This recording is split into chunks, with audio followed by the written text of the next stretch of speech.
what we found is that when we analyze for resistant starch content in the final diet, that is in the pelleted diet, we still are able to find that we still have quite a substantial amount of starch that are still resistant to digestion. So the cooking does not necessarily make them to be not resistant. So they are able to maintain that resistance to the foregut digestion.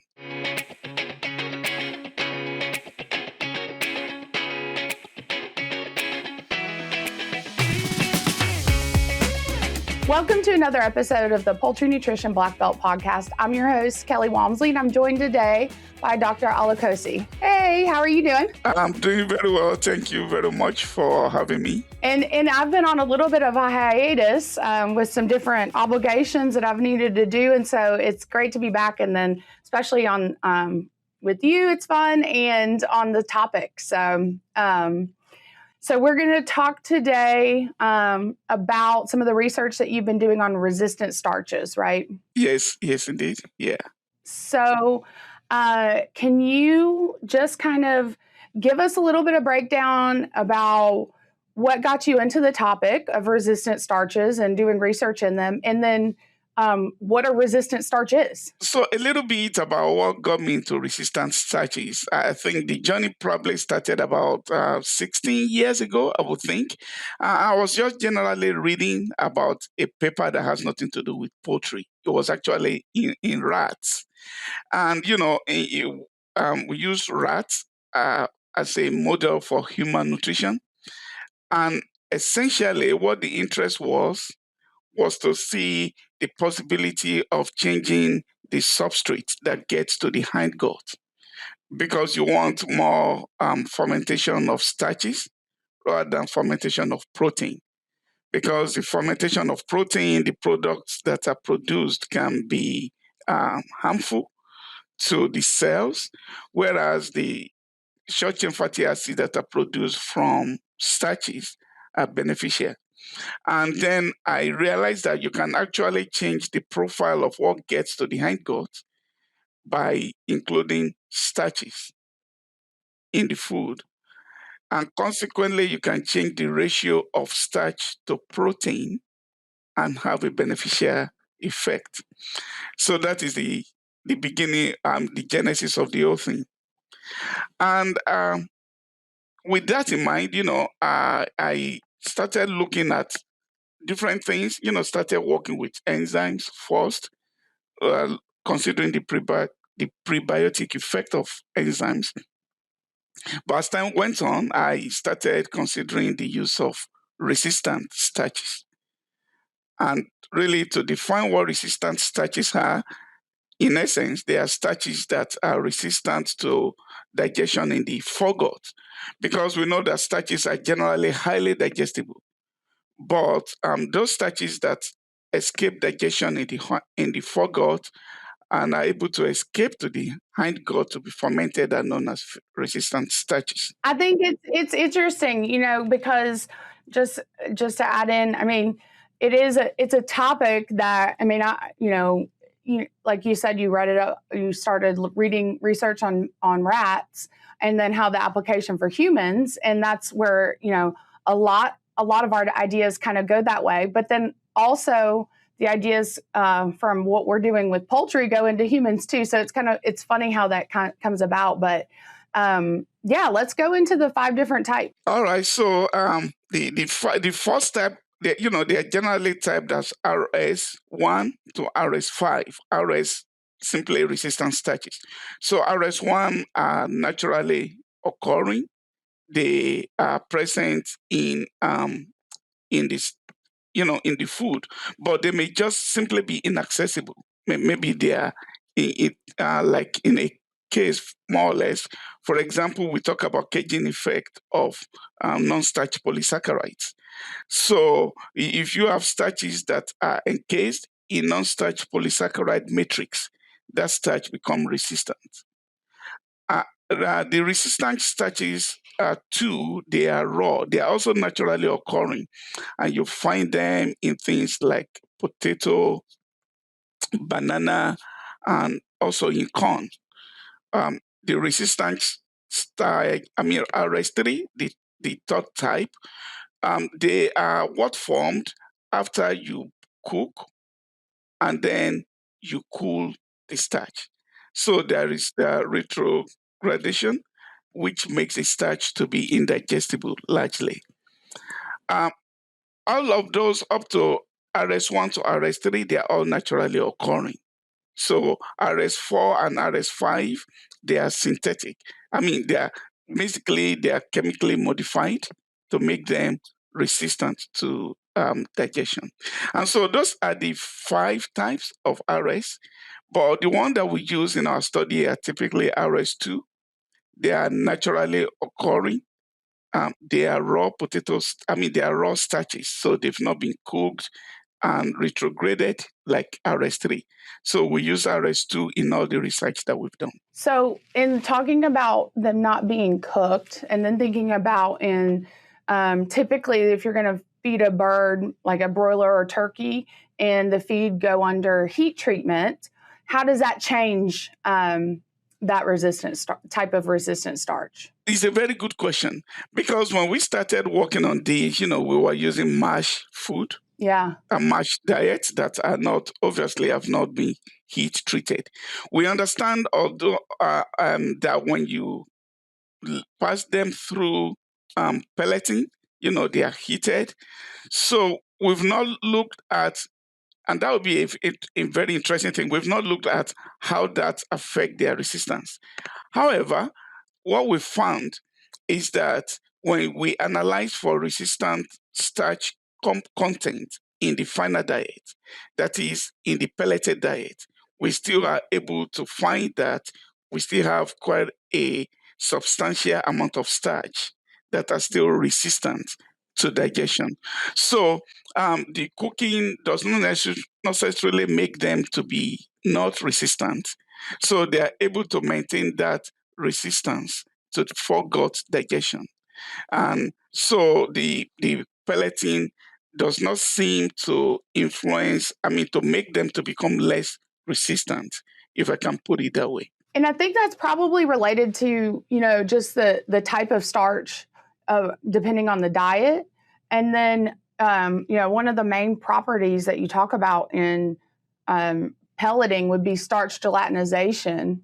And a lot of times, you're not fully gelatinizing all the starch because you're limited from a moisture standpoint and still being able to pellet the feed. And maybe I think there's some papers kind of in that, especially like in food chemistry.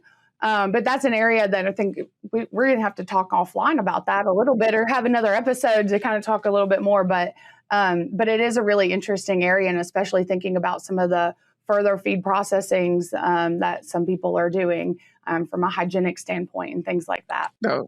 Let's talk about taking it to the bird, though. And then, what types, whenever you're using some of these, naturally occurring resistant starches in corn, or you're adding in, I think I saw that you added in some other ingredients into the diet to change that composition too. Tell us a little bit about that. Yeah, so I think I would just like to start by saying we are not the first one to be using resistant starches in poultry. Actually, quite a number of studies came from China where they look at resistant starches in ducks. Now, the thing about those studies was they were using about 40% levels of resistant starch in the diet. Clearly, those are non-physiological diets. Nobody ever is going to add 40% Not practical. It's not practical. We kind of brought practical level to the investigation. So we didn't know where to start, frankly, because we didn't know what level was going to be okay to use. And we didn't know what kind of resistant starch, the source, are going to be available. We had some great idea in the beginning, but then we find that when the tire meets the road, you have to make different decisions. Yeah. So gotta be flexible in research, right? Absolutely. So we started with investigating three types of resistant starches, the one that comes from banana starch, the one that comes from high amylose cornstarch, and the one that's come from the raw potato starch. So we investigated three different levels, about 2.5, 5, and 10% inclusion. And then we were able to tease out the practicality of using those levels. 10% is obviously too much, and pelleting such a diet is a nightmare. Yeah. Yeah. We found, although we did find very linear effect as we would expect, as to the effect of adding resistant starches, what influence it has on starch digestibility, what influence it has on metabolizable energy, and things like that. But eventually, we settled to using high amylose cornstarch and raw potato starch, simply because of cost. Because you remember that these are food grade products. Right. Yeah. So high amylose cornstarch. So just is that a regular cornstarch? Because the two starches are the amylose or amylopectin, and amylose is certainly more resistant. So digestion. So high amylose cornstarch are sold commercially. They are food grade products, but they are very expensive. The one that we found to be reasonable to use in poultry diet is raw potato starch.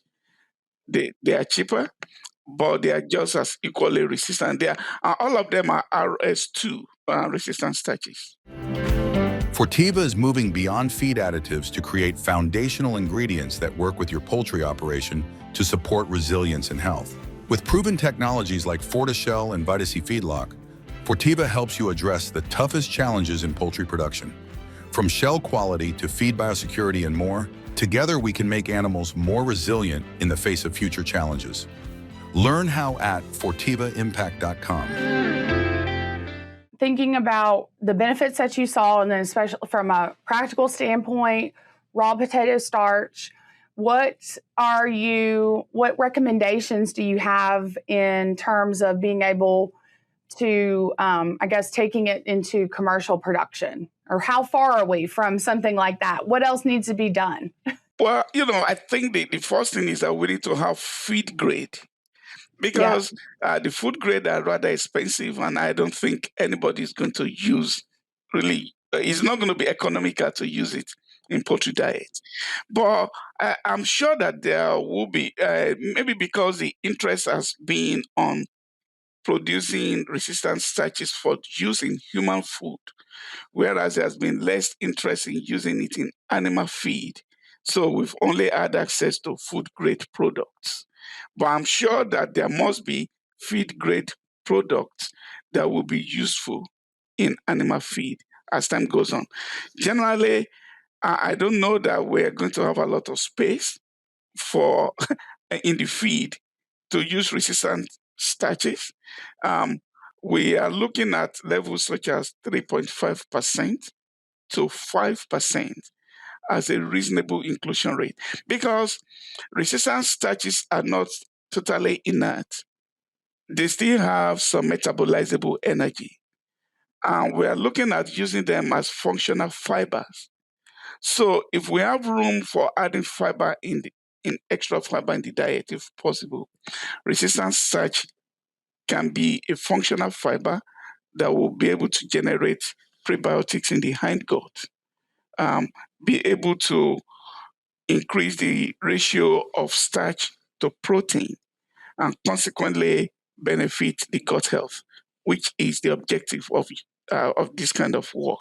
Well, Dr. Olukosi, thank you so much. I think, I know that we have kind of just scratched the surface of some of your research in the area of resistant starches and the application in poultry nutrition and gut health. And so if you're amenable, I would love to be able to continue the conversation in another episode. Certainly, I will be very glad to have the conversation, Dr. Wormsley. I appreciate the opportunity to discuss our current research and future directions. We'll be glad to do a catch-up in the future. And that concludes another episode of the Poultry Nutrition Blackbelt Podcast. Kelly Walmsley here, signing off with Dr. Olukosi, and we'll be continuing on because we've got a lot more to talk about in this area. Thank you.